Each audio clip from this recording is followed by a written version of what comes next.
میرے والد اور تایا پولیس کے محکمے میں ملازم تھے۔ ایک بار ڈاکوؤں سے مقابلہ ہوا تو دونوں فائرنگ کی زد میں آ گئے اور ایک ساتھ جان کی بازی ہار گئے۔ یوں تائی اور میری امی ایک ساتھ بیوہ ہو گئیں۔ اس وقت سارا خاندان ایک ہی گھر میں رہتا تھا۔ دادا حیات تھے، وہ بھی پولیس کے ریٹائرڈ آفیسر تھے۔ پینشن آتی تھی اور مکان بھی ذاتی تھا جو 2 منزلہ تھا۔ دادا جان نے اوپر کا پورشن کرائے پر اٹھا دیا۔ دادا جان ہی اب ہمارے واحد کفیل تھے۔ کرایہ اور پینشن کے علاوہ کچھ زرعی زمینیں بھی تھیں جس کی آمدنی سے وہ ہم سب کی پرورش کر رہے تھے اور ہم سکون سے زندگی گزار رہے تھے۔ جب تک دادا زندہ رہے ہم سب اکٹھے ایک چھت تلے محبت، اخلاق و اتفاق سے زندگی بسر کر رہے تھے۔ وہ ہماری ضروریات اور اخراجات کو پورا کرتے تھے اور چاہتے تھے کہ میرے بچے حسن سلوک سے رہیں۔ تبھی میری منگنی بچپن میں میرے تایازاد کاشف سے کر دی گئی تاکہ ان کے بعد بھی یہ خاندان جوڑا رہے۔ ان دنوں میں چھٹی اور کاشف 8ویں جماعت میں پڑھتے تھے۔ ایک روز ہم چھت پر بیٹھے پڑھ رہے تھے۔ سردیوں کے دن تھے، دھوپ بھی سینک رہے تھے کہ کانوں میں ڈھول اور شہنائیوں کی آوازیں آنے لگیں۔ اٹھ کر دیکھا ہماری گلی سے بارات گزر رہی تھی۔ دلچسپ نظارہ تھا۔ دولہا نے سہرا منہ پر ڈالا ہوا تھا اور گھوڑے پر سوار تھا۔ آگے آگے باجے تاشے والوں کے ساتھ لڑکے ناچ رہے تھے اور پیچھے بارات تھی۔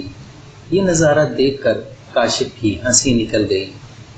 اس میں ہنسنے والی کون سی بات ہے؟ میں نے پوچھا۔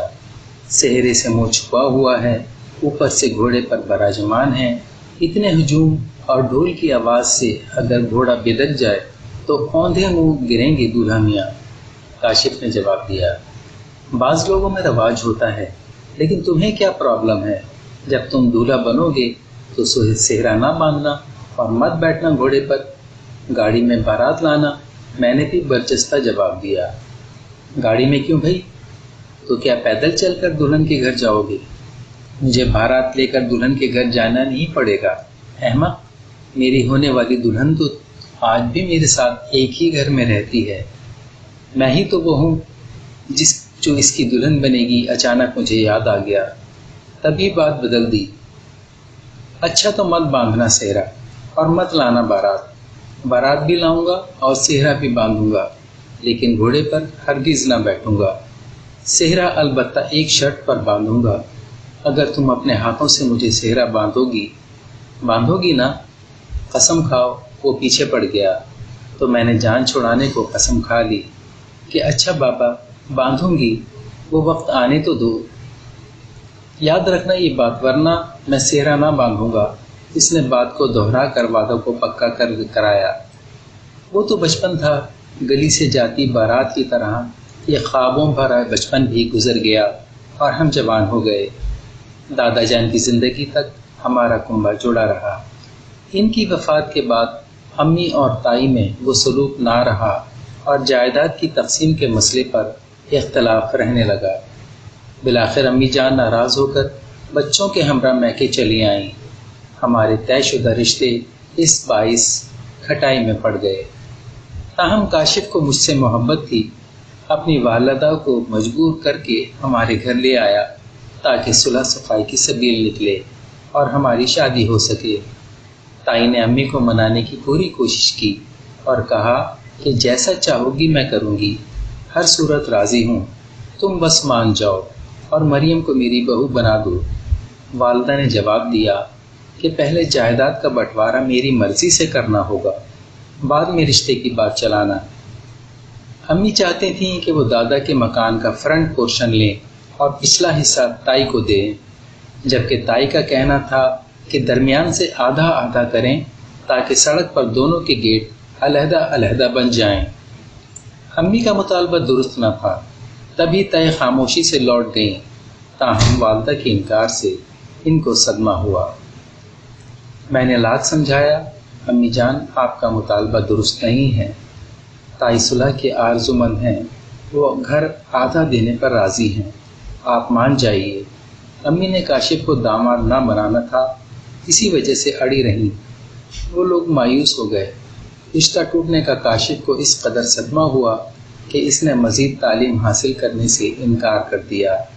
کہتا تھا میں مریم کے لیے کچھ بننا چاہتا تھا، جب وہ ہی نہ مل سکی تو اور محنت کر کے کیا کروں گا، حالانکہ وہ بہت لائق طالب علم تھا اور اس کے ارادے بلند اور مستقبل بہت روشن تھا۔ امی کے انکار سے میرے دل پر ایسا اثر ہوا کہ میں نے تہیہ کر لیا کہ اب کبھی شادی نہ کروں گی۔ FSC کر رہی تھی، سارا دھیان پڑھائی پر لگا دیا۔ دن رات محنت کرتی تاکہ میرٹ بن جائے اور ڈاکٹر بن سکوں۔ اللہ نے شکستہ دل کی سن لی، محنت رنگ لے آئی اور مجھے میڈیکل کالج میں داخلہ مل گیا۔ تائی اور والدہ کا آپس میں ملنا جلنا بالکل ختم ہو چکا تھا۔ ایک دوسرے کے گھروں میں آتی جاتی نہ تھی، لیکن تایا کی بیٹی ساجدہ سے میری بچپن سے گہری دوستی تھی اور اب تک وہی محبت دل میں جاگزیں تھی جو پہلے ہوا کرتی تھی، کیونکہ ہم بچوں کا آپس میں کوئی جھگڑا اور اختلاف نہیں تھا۔ جب موقع ملتا میں ساجدہ سے ملتی اور خوب باتیں کرتی۔ ہم کبھی پھپھو کے گھر اور کبھی خاندان میں ہونے والی تقریبات میں مل جاتے تھے، لیکن کاشف سے شاذ و نادر ہی سامنا ہو پاتا، بات کرنے کا موقع نہ ملتا۔ کاشف نے مایوس ہو کر خود کو تنہا کر لیا۔ میرا بھی تایا کے ابو کے گھر جانا منع ہو گیا۔ ہم دونوں یتیم تھے۔ امی کی ہٹ دھرمی نے ہمارے مرجھائے ہوئے دلوں کو اجاڑ ڈالا تھا۔ ایک دن ساجدہ ہمارے گھر آئی، کہنے لگی مریم، کاشف دبئی جا رہا ہے، اسے وہاں ملازمت مل گئی ہے، اس نے مجھے تمہارے پاس بھیجا ہے۔ امی سے چوری چھپے آئی، پلیز مریم میری بات مان لو، کاشف نے کہا ہے کہ ایک بار اس سے مل لو۔ میرا بھی جی چاہتا تھا کہ اس سے ملوں، لہٰذا میں پھپھو کے گھر چلی گئی اور کاشف بھی مقررہ وقت پر وہاں آ گیا۔ یہ میری کاشف سے آخری ملاقات تھی۔ اس نے وعدہ لیا کہ میں اس کا انتظار کروں گی اور کسی اور سے ہرگز شادی نہ کروں گی۔ وہ دبئی سے واپس آ کر مجھے اپنا لے گا۔ وہ چلا گیا۔ مجھے میڈیکل میں داخلہ مل گیا تھا۔ اب پڑھائی میں مصروف رہتی تھی۔ ہر خیال کو جھٹک کر بس ذہن اسی بات پر لگا تھا کہ ہر صورت ڈاکٹر بن کر دکھاؤں گی، زندگی کو ناکامیوں نامرادیوں کے حوالے ہرگز نہ کروں گی۔ قسمت میں کاشف کا ساتھ بھی نہ ہوا تو خلق خدا کی خدمت کو اپنی زندگی کا مشن بنا لوں گی۔ اس دوران کئی رشتے آئے، میں نے انکار کر دیا۔ امی جان کو باور کروا دیا کہ آپ میری شادی کا خیال دل سے نکال دیں، مجھے اپنا مقصد پورا کرنے دیں اور ڈسٹرب نہ کریں۔ ادھر میں نے MBBS مکمل کیا، ادھر دبئی سے کاشف لوٹ کر آ گیا۔ اس کی ماں منتظر تھی، اپنی ایک سہیلی کی بیٹی سے رشتہ طے کر دیا۔ کاشف نے لاکھ منع کیا، لیکن تائی نے ضد پکڑ لی کہ شادی اب اسی لڑکی سے کرنی ہوگی، کیونکہ تمہاری چچی جب تک زندہ ہیں وہ مریم کا رشتہ نہ دیں گی۔ ان کی ہٹ دھرمی سے ہم واقف ہیں۔ ناچار بیٹے کو ماں کے آنسوؤں نے جھکا لیا اور کاشف کی شادی رابعہ سے طے ہو گئی۔ ان دنوں میں ہاسپٹل میں جاب کر رہی تھی۔ ایک روز ساجدہ آئی، کارڈ دیا کہ کاشف بھائی کی شادی ہے اور انہوں نے ہی تمہارے پاس بھیجا ہے۔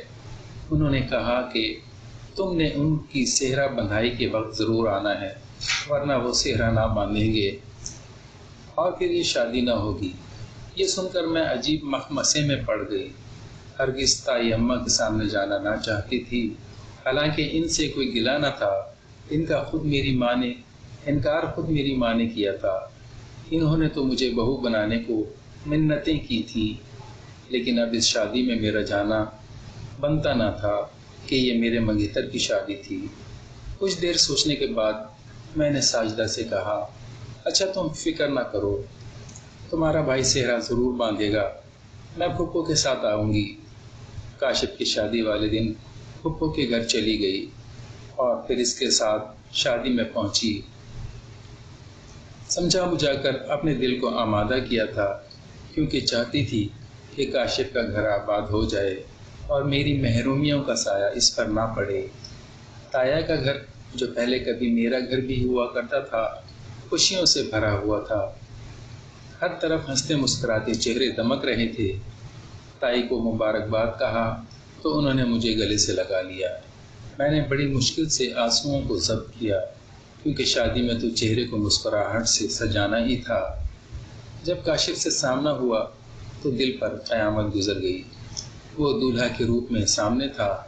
اس کی نظریں مجھ کو کھانے لگیں اور میں ادھر ادھر منہ چھپانے لگی۔ ساجدہ سہرے لیے کھڑی تھی۔ طفیل نے مجھ سے سہرا مانگا اور میں نے قسم پوری کرنے کو سہرا اٹھا کر اس کو دیا۔ اس نے سر جھکایا اور سہرا مجھ سے بندھوایا۔ وہ مردانے میں چلا گیا جہاں رسم نکاح کے لیے عزیز و اقارب جمع تھے، لیکن وہ سہرا اندر سے ہی باندھ کر وہاں پہنچا اور پھر نکاح کی تیاریاں ہونے لگیں۔ پھر ساجدہ میرے پاس آئی اور کہا، دلہن سے نہیں ملو گی؟ دلہن بھی یہیں ہے۔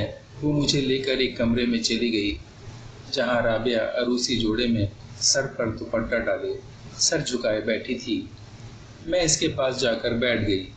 اس نے مجھے محسوس کر کے میری طرف دیکھا۔ چند لمحے اسی طرح دیکھتی رہی، پھر کہا، مریم، کاشف تو بچپن سے تمہارا تھا۔ میں یہ سن کر دکھی ہو گئی اور اپنے نظریں نیچے کر لیں۔ اس نے اپنے ہاتھ سے میرے چہرے کو اوپر کیا اور ایک دفعہ پھر اپنی بات دہرائی، مریم، کاشف تو بچپن سے تمہارا تھا۔ میں خاموش رہی۔ اس نے اپنی بات جاری رکھتے ہوئے کہا کہ کاشف تو بچپن سے تمہارا تھا اور اب بھی تمہارا ہے۔ میں ایک دم سے چونکی کہ رابعہ کیا کہہ رہی ہے۔ اسی وقت میری پھپھو اور تائی میرے سامنے آ گئیں اور کہا کہ ہاں بیٹا، کاشف اب بھی صرف تمہارا ہے۔ یہ سب ڈرامہ ہم نے تم دونوں کو ملانے کے لیے کیا تھا۔ آج کاشف کا نکاح رابعہ سے نہیں بلکہ تمہارے ساتھ ہے۔ میں انتہائی حیرانگی کے عالم میں تھی۔ میری سمجھ میں نہیں آ رہا تھا۔ تائی نے مزید کہا کہ تمہاری امی کی ضد نہ صرف 2 زندگیوں کو تباہ کر رہی تھی بلکہ خاندان بھی اس تباہی کی نظر ہو رہا تھا۔ ہمیں مجبور ہو کر یہ قدم اٹھانا پڑا۔ میں خوشی اور غمی کی ملی جلی کیفیت میں بہت روئی اور پھر مجھے دلہن بنا کر میرا نکاح کاشف سے کر دیا گیا۔ نکاح کے فوراً بعد کاشف اور میں امی کے پاس گئے۔ ہمیں اس طرح دیکھ کر وہ صدقے کے عالم میں آ گئیں اور دیر تک روتی رہیں اور آخر کار حالات سے مجھ سمجھوتا کرتے ہوئے ہم دونوں کو گلے لگا کر اپنی غلطیوں کی معافی مانگنے لگیں۔ اس طرح ہم دونوں کی زندگی تباہ و برباد ہونے سے بچ گئی۔